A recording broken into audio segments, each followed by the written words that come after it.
এবার সব খেলা দেখাও আর আমি দেখি আমার পুত্র আনোয়ার কোথায় আছে। সাপ তো আছে দেখ। ও দাদি আলো কি হইছে? বেগম আম্মা কইয়া গেছে। কি কইয়া গেছে? আমাগো সাপ খেলা দেখাইতে। ঠিক আছে কম কম তুমি কথা বলে গার মার। ও দাদি ও দাদা এই বড় বুইরা বড় হাতটা না কি বড় যেটা ওটা বাই করো। আয় দাদা হ্যালো ও বড় দাদা তুই যে কালকে যে বড় সাপটা ধরছি ওই সাপটা বাই করো। আচ্ছা আর শুনো সাপ খেলা দেখার আগে সবাইকে কইয়া দাও আমাকে দিলে দেখ না দিলে না দেখ আমার দাদা জানি দে। তাই দেবো। ঠিক কথাই কইছাও। ওই ভাই সকলরা আপনাকে দেখে ভাই সকলরা হাত দিইব বুঝছেন তো আসলে কাম করব না আপনাকে হাত দিইব। আরে আসো ভাই শুনেন সাপ থেকে কিন্তু কেউ দাঁড়ায় যায় না সবাই পয়সা পয়সা দিতে আপনাকে ধরা ঠিক না।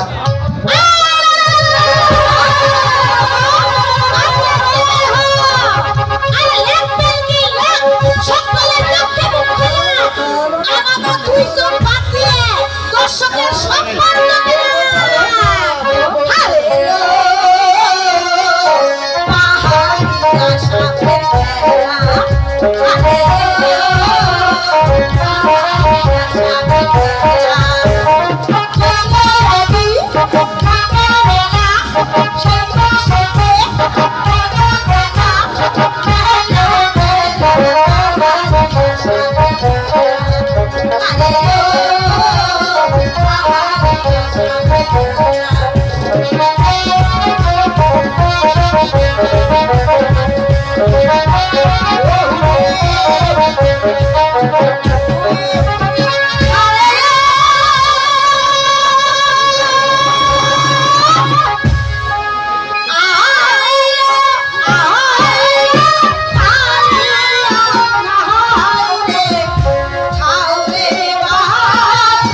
বড় মহিলা আঙ্গা লাগে বইরা হলো ঢুকাও ধরে হাই বাবা ঢুকাও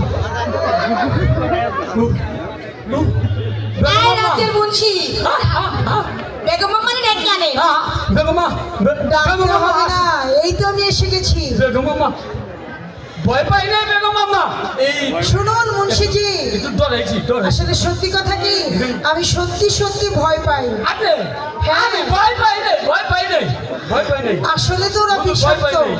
আমার ভয় হয়। একটু ডরাইছি ঢুকাইছেন না মা জোসনা, দোকান তোমার সাপ খেলা দেখি আমি অনেক খুশি হয়েছি, আর আমার তরফ থেকে এই সামান্য উপহার। আমিও খুব খুশি হয়েছি বেগম আম্মা। মা জোসনা, মাঝে মাঝে এসে আমাদের সাপ খেলা দেখিয়ে যেও। আপনার যখন সাপ খেলা দেখার ইচ্ছে হইব আমাকে উপহারে খবর পাঠাইয়ে আমরা আইসা সাপ খেলা দেখাইয়া যাবো। পাগলি মেয়ে, আমার সাপ খেলা দেখতে ইচ্ছে হোক বা না হোক, আমার যে তোমাকে দেখতে বড়ই ইচ্ছে হবে। আর যখন আমি তোমাকে ডাকবো তুমি এসে তোমার এই মাকে একটু দেখে যেও মা। ঠিক আছে বেগম আম্মা। আর একখান কথা কইয়া যায়, বলো। আপনি এই মহলে যদি কখনো কাউরে সাপে কাটে আমাকে খবর পাঠাইয়েন, আমরা আইসা বেশ তৈরি দিয়া যাবো। আমি তোমাদের কথাটি মনে রাখবো মা। বুড়িমা, বলো না, তোমরা বললে কোথায় যেন তোমাদের বাড়ি ঘর? আমাদের তো বাড়ি ঘরই নাই, লগে বাড়ি লগে ঘর, ঠিকানা হচ্ছে ওই লক্ষা নদীর তীরে। হ্যাঁ বেগম আম্মা। তাহলে মাঝে মাঝে এসে কিন্তু তুমি এলে আমি অনেক খুশি হব। আহা, কি সুন্দর মিষ্টি মেয়ে, হাসিটা কি মধুর, দেখেই ভালো লাগে। আমার ভালো লাগে বেগম আম্মা, ওখান তাহলে আমরা যাই। এসো মা। আলাম আরে একটু থাইকা যান এবারে হেলাম বেগম আম্মা, বেগম আম্মা হেলাম। দেখিলো দেখি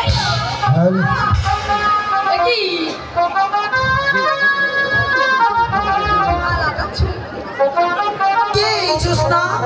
ওকে দেখে আমার বুকের ভেতরটা কেন তোলপাড় হয়ে যাচ্ছে। ওকে দেখে মনে হচ্ছে ওর সঙ্গে আমার জন্মের পরিচয়।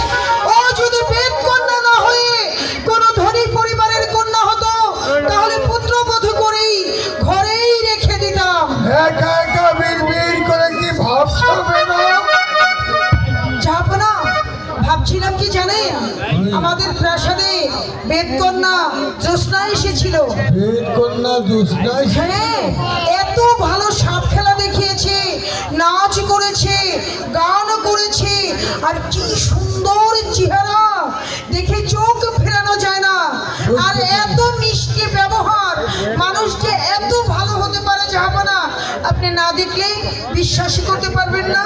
ঠিক আছে, তোমার যখন বেদ কন্যা নাচ দেখে তো পছন্দ, আরেকদিন না হয় ওই বেদ কন্যাকে ডেকে এনে চিলে কোঠায় বসে আমরা দুজনে সাপ খেলে দেখবো।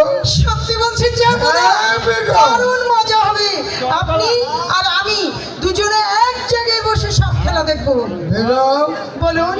আজ কিন্তু তোমার জন্য একটি আনন্দ সংবাদ এনে এসেছি। সত্যি বলছেন? হ্যাঁ, আনন্দ সংবাদ। জানেন জাহাপনা, কতদিন ধরে আমি দুটো কানে পেতে বসে আছি একটা আনন্দ সংবাদ শুনবার জন্য। বলুন না, কি এমন আনন্দ সংবাদ? শাদি মোবারক, শাদি মোবারক, শাদি মোবারক, শাদি মোবারক, শাদি শাদি মোবারক। মোবারক। কার শাদি জাহাপনা? আমাদের পুত্রের শাদি। আমাদের পুত্রের শাদি? কিন্তু কার সাথে? কোন রাজ্যের শাহজাদি? কোন রাজ্যের শাহজাদি নয়, শাহজাদি নয়? আমাদের কাছের লোক কে? উজির সাহেবের একমাত্র কন্যা মা তারার সঙ্গে। দেখিবে গো, তারার কথা শুনে তোমার মুখখানা মলিন হয়ে গেল কেন? জাহাপনা, আমি বলছিলাম কি, তারা মেয়েটি ভালো, আমার পুত্রের সঙ্গে বিবাহ হবে, তাতে আমার কোনো আপত্তি নেই, কিন্তু আমার বলতে ভয় হচ্ছে একটি কথা।